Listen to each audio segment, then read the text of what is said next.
Welcome back to What You Missed, a video game news show where I discuss articles that occurred within days to a week ago that you may have missed that are important to the video game industry and possibly to you. So it would seem the final shipments for the PlayStation 3 have occurred. So if you're looking to get that console in a new state, you had better go find a new one while you can, because they're not going to be sold anymore. And I would doubt that major retailers have them even in stock right now for you to go and buy, but you might get lucky. You might get one secondhand, like kind of secondhand shops that's still new for whatever reason they might have them. Maybe mom and pop shops will have them, but there you go. The PlayStation 3 has officially ceased production. Similarly to how the PlayStation 2 went, where the PlayStation 2 had quite a bit of a lifetime, it has been in production for about 10 years now. It's the launch date was March 23rd, so it's a little bit longer than 10 years. To say the least, this is an interesting system that has been produced. I am not really fond or really familiar with the PlayStation 3, even though I do have a unit and I've played it quite a bit. I don't particularly like it. I don't particularly enjoy it, though it did have some interesting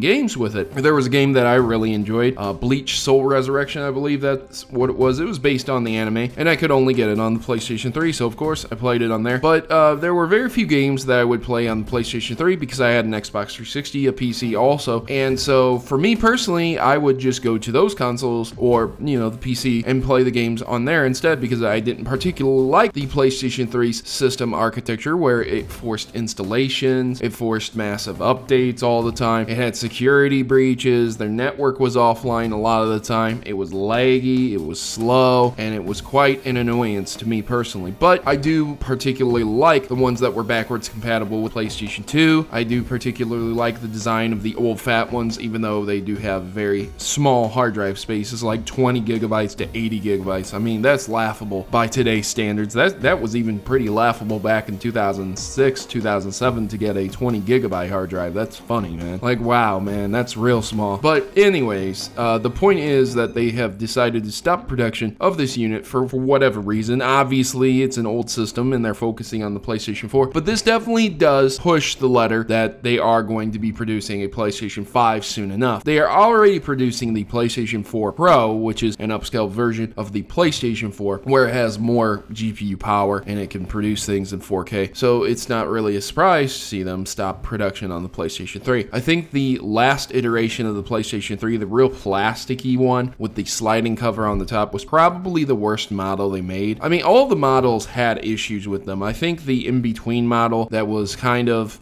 big, but had a matte finish on top of it, and it still had a disk drive that you inserted discs in. I think that one was the best version and best iteration, because the plastic one was cheap, it was loud, some of them didn't even have good size hard drives in them, and then the first ones were about the same way. They were very loud. They weren't cheaply built, but they were very loud because they had those fans in them cooling them, and they didn't have large hard drives. So it's interesting how the way it began is the way it ended, but it ended cheaper and crappier than it did when it was first introduced. So irony, man, ironic. But even though I don't have many games that I played for the PlayStation 3 exclusively, like I played the exclusives like Uncharted, Killzone, things like that, as I said before, maybe you played some very cool exclusive games and you'd be able to share that experience with me. I'm gonna put some PlayStation 3 gameplay in the background. You can go ahead and drop me a like if you enjoyed seeing that. I'm gonna tell you a story before I leave. One last story. When I was in the military, my friend, I remember this,